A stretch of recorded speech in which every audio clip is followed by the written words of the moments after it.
រា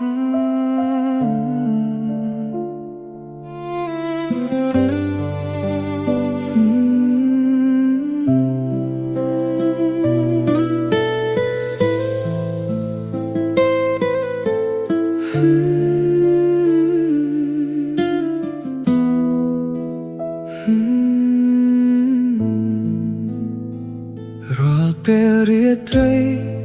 ចូលមកដល់ស្ងាត់ជ្រងំខ្ញុំតែងតែមកអង្គុយសំលឹងទៅមេឃាឃើញដួងព្រះច័ន្ទចាំពន្លឺគួរឲ្យក្រងគ្រាដូចជារូបពើ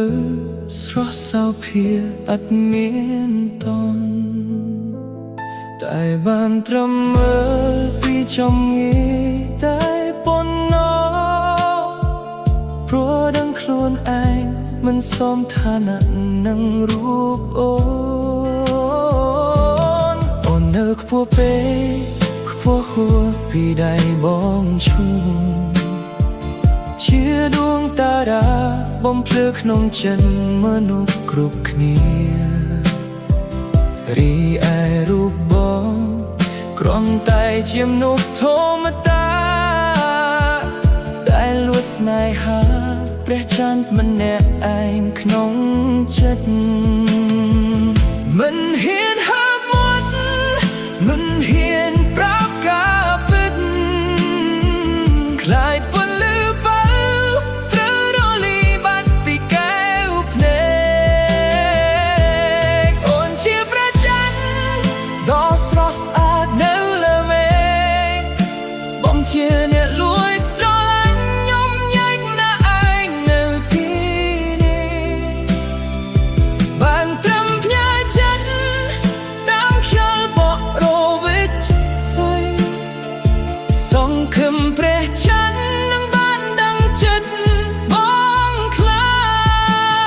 ចទោះបីដឹងថានាងเคยបានក្បែរប្រាក់ដ៏ច្បាស់